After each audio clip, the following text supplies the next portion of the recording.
Baik, Assalamualaikum warahmatullahi wabarakatuh. Selamat pagi teman-teman mahasiswa. Kita bertemu kembali di mata kuliah pengantar ilmu politik. Dan saat ini kita akan masuk pada pertemuan ke-15 ya. Di minggu terakhir ini akan menarik pembahasannya tentang partisipasi politik dan perilaku pemilih. Ya. Setelah sebelumnya kita jauh membahas tentang konsep negara, demokrasi, lalu kemudian partai politik di beberapa pertemuan sebelumnya. Saya yakin teman-teman masih segar ingatannya ya. Dan pada pertemuan ini seperti biasa saya Hairunas dan rekan saya Pak Rahmat Rafiza yang mengampu mata kuliah ini akan menjelaskan secara paralel tentang topik yang akan kita bahas. Saya berharap teman-teman ikut berpartisipasi dalam kelas kita sehingga berlangsung diskusi ya. Nanti saya juga secara bergantian dengan Pak Rahmat Rafiza akan menyampaikannya dalam dua perspektif yang berbeda ya, sesuai dengan kebutuhannya. Jangan sampai kemudian partisipasi politik nanti hanya dalam satu perspektif ilmu politik saja, nanti akan juga dilihat dalam perspektif kebijakan publik oleh Pak Rahmat Rafiza. Oke teman-teman, yang pertama kita lihat korelasinya dengan beberapa topik sebelumnya tentang negara. Ya, kita tahu bahwa negara memiliki unsur-unsur penyusun. Ya, ada penduduk, ya, atau warga negara. Ya, ada kemudian wilayah. Ini dua hal yang kemudian relevan dengan kajian kita hari ini tentang partisipasi politik.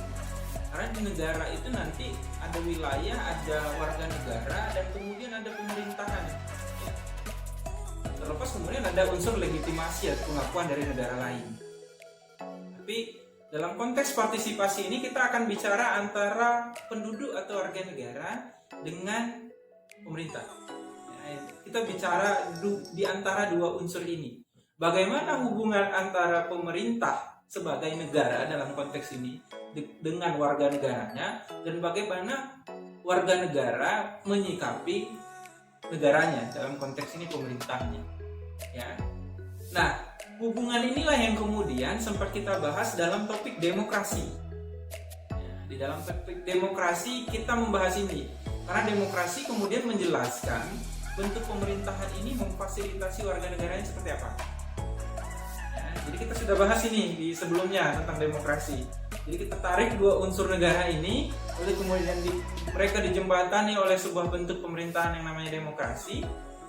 Dan di dalamnya kemudian ada hubungan lain juga, ya, bagaimana pembentukan pemerintahan itu dengan bentuk pemerintahan demokrasi itu melibatkan partisipasi politik. Melibatkan partisipasi politik atau dalam konteks biasanya sehari-hari kita pahami melibatkan partisipasi dari negara. Apa contoh nyatanya seperti yang kita bahas ketika topik tentang partai politik dan pemilihan umum.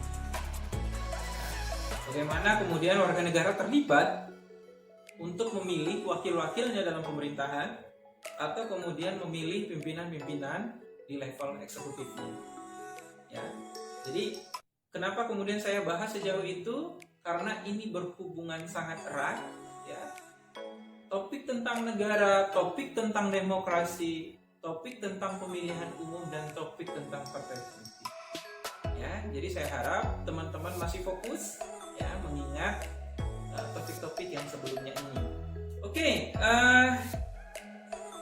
nanti teman-teman juga akan diberikan kesempatan ya untuk berdiskusi. Namun sebelum itu kita akan membahas sedikit ya tentang topik ini.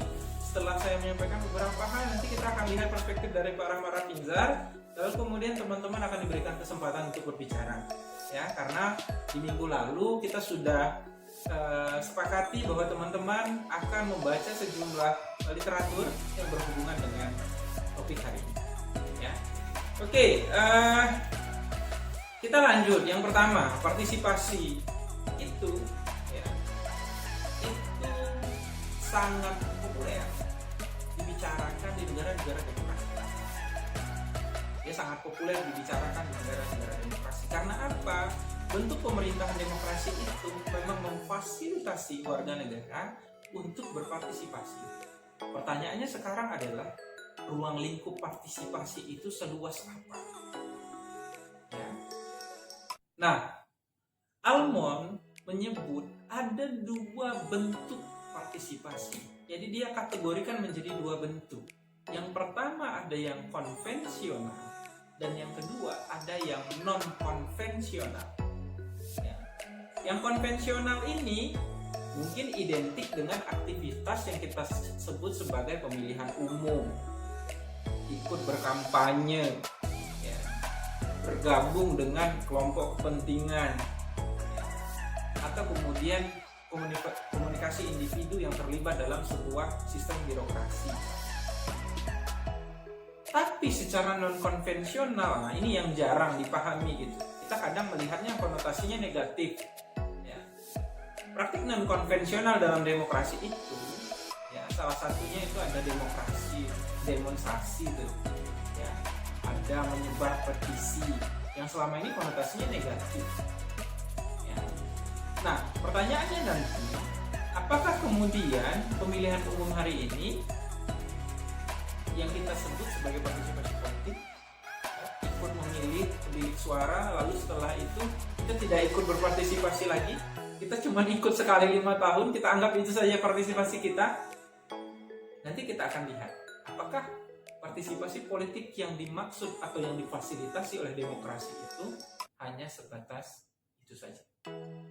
Oke, dalam konteks pemilihan umum, katakanlah perilaku pemilih, ya, salah satu bentuk partisipasi yang kita sebut sebagai partisipasi konvensional, itu kita mengenal dalam praktiknya pemilih itu atau warga negara itu, masyarakat itu bisa dilihat dari 3 pendekatan. Ada yang disebut dengan pendekatan sosiologis. Jadi bagaimana faktor-faktor sosiologis mempengaruhi seseorang untuk memilih gitu. Jadi dia memilih atas dasar kesamaan agama, atau atas dasar kesamaan suku, atas dasar kesamaan gender misalnya. Ya, ada kemudian pendekatannya psikologis juga, ya, karena kemampuan seseorang misalnya ketika berorasi, berpidato atau berbicara itu kemudian mempengaruhi bagaimana seseorang memilih orang tertentu, atau kemudian gara-gara identitas partai. Jadi ada kandidat tertentu dari partai tertentu sebenarnya tidak mengenal, tapi karena orang itu diusung oleh partai yang secara identifikasi mirip dengan identifikasi dirinya, sehingga kemudian dia memilih orang itu. Itu bisa juga terjadi. Atau rational choice, pendekatan rational choice, ada tentang kebutuhan dan tuntutan ekonomi gitu ya. Jadi seseorang memilih karena keputusan rasionalnya. Ya, jadi kalau saya kemudian merasa kehidupan saya selama masa Presiden A itu baik-baik saja, lalu kemudian dia mencalonkan diri di periode berikutnya, kemungkinan saya masih pilih A. Jadi itu rasionalnya. Tapi kalau sebaliknya di masa Presiden A saya kehidupannya bermasalah, kemungkinan ketika dia mencalonkan diri lagi, mungkin saya pilih calon presiden. Ya, mungkin seperti itu terlepas tentang perilaku pemilih. Nanti kita akan lihat bagaimana kita kembali ke topik besar tentang partisipasi politik yang akan dijelaskan oleh Pak Rafinzar. Nanti kita akan lihat dalam perspektif kebijakan publiknya. Silakan Pak Rafinzar. Oke, baik, terima kasih Pak Hairunas. Pembahasan yang sangat menarik hari ini ya terkait dengan partisipasi politik. Jadi mungkin saya akan memberikan perspektif yang berbeda pada adik-adik mahasiswa kalau tadi kita banyak ataupun disinggung oleh Pak Hairunnas terkait dengan bagaimana partisipasi politik itu dalam perspektif ilmu politik. Nah, dalam hal ini karena bidang ilmu saya adalah administrasi publik dengan konsentrasi kebijakan publik, artinya ada irisan antara ilmuwan kita. Dan tentunya akan sangat menarik ketika kemudian kita harus melihat perspektif yang berbeda dari partisipasi politik itu sendiri. Nah, jadi kalau kita lihat dalam perkembangannya hari ini, salah satu teori yang mungkin saat ini sedang banyak dibicarakan terkait dengan good governance. Tentunya adik-adik sekalian sudah banyak membaca dari berbagai macam literatur. Nah, banyak kemudian teori-teori yang mengemukakan, salah satunya misalnya dari UNDP atau United Nations Development Program dari PBB, dan juga ada World Bank kalau tadi baca, dan juga kalau di Indonesia ada dari LAN, Lembaga Administrasi Negara Indonesia, yang kemudian semuanya itu mengatakan bahwa salah satu indikator terpenting dalam pembangunan sebuah negara ataupun pemerintahan yang baik adalah adanya partisipasi dari masyarakatnya secara aktif. Nah, ini harus kita garis bawahi secara aktifnya. Artinya ketika masyarakat, tadi sudah disinggung oleh Pak Hairunnas bahwasanya ada yang konvensional dan non konvensional. Nah, kalau selama ini kan kita tahu bahwasanya partisipasi politik itu hanya kita ikut dalam pemilu, pencoblosan secara langsung, atau hanya sekedar kemudian kita golput. Nah, ini kan bentuk partisipasi juga ada yang mengatakan. Tapi sebenarnya partisipasi politik itu sangat luas secara ruang lingkupnya. Dan kalau kita lihat bahwa partisipasi politik itu adalah bagaimana kemudian segala bentuk keikutsertaan masyarakat dalam sebuah proses pemerintahan ataupun sebuah proses kebijakan untuk ikut terserta menentukan wewenangnya. Artinya ada wewenang masyarakat dalam proses pengambilan kebijakan. Nah, dalam perspektif itu kita harus sepakat terlebih dahulu. Bos, ada yang mengatakan bahwasanya suara rakyat adalah suara Tuhan, gitu kan? Jadi keterlibatan masyarakat dalam sebuah proses pemerintahan artinya menjadi hal yang sangat penting hari ini. Nah, kalau kita lihat bagaimana kemudian masyarakat itu harus dilibatkan dalam partisipasi politik itu untuk mempengaruhi isi kebijakan. Jadi ada proses di mana ketika masyarakat berpartisipasi itu akan memberikan pengaruh terhadap kebijakannya. Kemudian juga kalau kita lihat partisipasi yang diberikan kepada masyarakat itu pada dasarnya tidak hanya kemudian kalau selama ini misalnya masyarakat ikut aksi demonstrasi ataupun kemudian melakukan petisi dan lain sebagainya, itu adalah bentuk-bentuk kemudian masyarakat benci terhadap negara. Hal tersebut sebenarnya salah. Itu adalah bagaimana kemudian masyarakat berusaha untuk mendukung pemerintah agar kemudian bisa melakukan perubahan agar lebih baik nantinya dalam pengelolaan negara.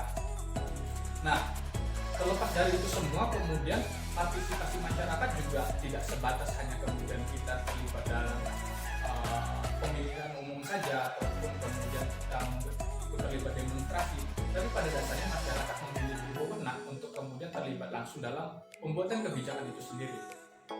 Kita lihat dalam kemudian strategi pengambilan kebijakan nasional ataupun kemudian dalam runutannya ada Musrembangnas gitu kan, yang kemudian kalau kita runut sampai tingkat terbawah adalah Musrembangdes, bahkan ada yang di tingkat dusun sekalipun. Nah, pada tahap tersebut kemudian masyarakat dilibatkan secara langsung atau masyarakat dituntut secara langsung untuk berpartisipasi secara aktif.